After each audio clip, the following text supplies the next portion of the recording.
O meu olhar, primeiro, sobre o movimento Acorda Brasil, iniciado pelo Nicolas Ferreira, é de que nós precisávamos de alguém que realmente se levantasse da maneira, olha as imagens aí, da maneira que o Nicolas se levantou, com a coragem que ele teve. A direita vinha há algum tempo desacreditada, entristecida com as últimas notícias, com as injustiças. A gente viu, até comentei isso em alguns programas da Pleno aqui, que o nosso povo estava sem esperança. E o Acorda Brasil veio realmente como um despertador da nossa fé, do nosso ânimo, né, naquilo que está por vir. Em relação ao movimento do último domingo, quero falar em especial aqui do nosso estado do Rio de Janeiro. Não vou dizer que a manifestação do Rio me desapontou.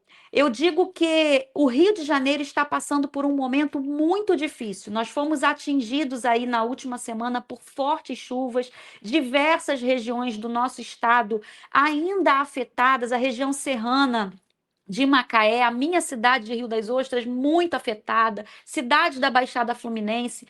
E eu acredito que a baixa de público na manifestação, em especial de Copacabana, no último domingo, se deu por essa situação de calamidade que o estado do Rio de Janeiro enfrenta nesse momento.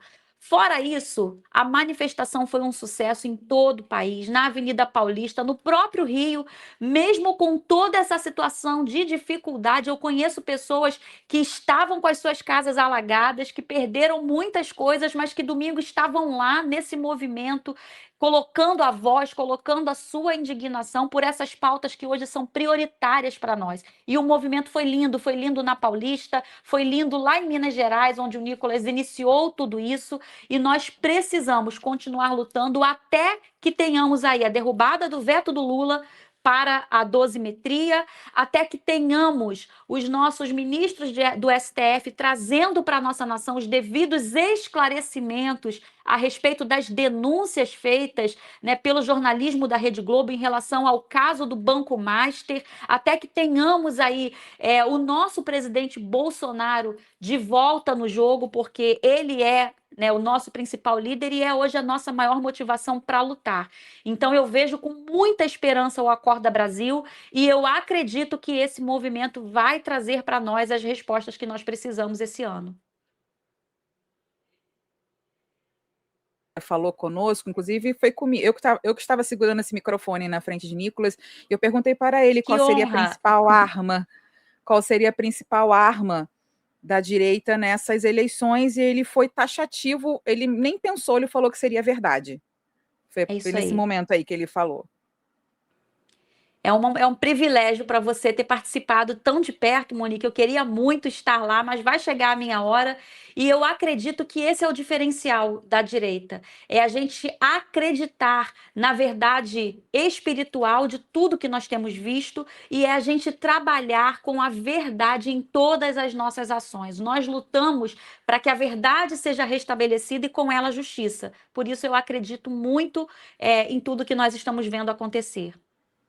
E falando em direita, Fernanda, Pleno News fez uma ampla cobertura das principais capitais no domingo, mas eu estive pessoalmente lá na Avenida Paulista, eu estava lá em cima do carro, eu consegui conversar com alguns políticos, conversei com Flávio Bolsonaro, conversei com Nicolas Ferreira, mas eu não tive a oportunidade de falar nem com Ronaldo Caiado, nem com Romeu Zema. E eu queria te perguntar sobre isso, porque eles dois estavam lá, dividindo o carro com Flávio Bolsonaro, e eles são pré-candidatos à presidência, ou seja, eles supostamente, eventualmente, podem enfrentar Flávio Bolsonaro nas urnas. A gente ainda não sabe se vai haver aí algum arranjo de chapa com vice-presidência, muito se fala, mas, por enquanto, são três oponentes ali em cima, né? Ronaldo Caiado, principalmente, aí pelo PSD, perdão, o Kassab, presidente do PSD, garantiu que vai ter nome do PSD nas urnas para a presidência, ou Caiado, ou Eduardo Leite, ou Ratinho Júnior. E eu te pergunto o seguinte, então, ter três pré-candidatos à presidência no mesmo palanque, sobre o mesmo tema, sobre o mesmo grito de guerra, digamos assim, eu queria sua análise sobre isso, se isso diz, de repente, sobre a união da direita.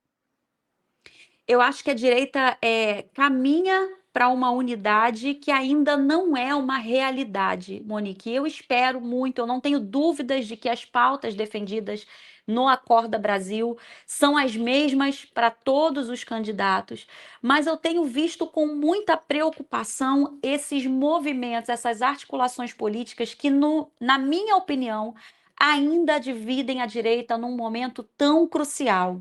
Eu entendo que, em se tratando dos nomes à presidência da República, talvez exista uma estratégia de enfraquecer o PT, levando a eleição para o segundo turno e, sem sombra de dúvida, todos juntos com Flávio Bolsonaro.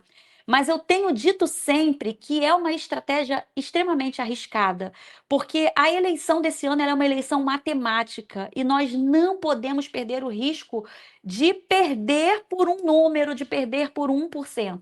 Nós estamos vendo o Flávio numa crescente cada vez maior nas pesquisas, mas o Lula ainda é um grande perigo. A esquerda ainda é um grande risco para nós. E nós vimos isso acontecer em 2022. Então, na minha opinião, a única estratégia segura é todas essas forças, todos esses supostos pré-candidatos se unirem em torno de um único nome, de uma única causa, que nesse momento é derrotar a esquerda e retomar toda a verdade, toda a justiça na nossa nação.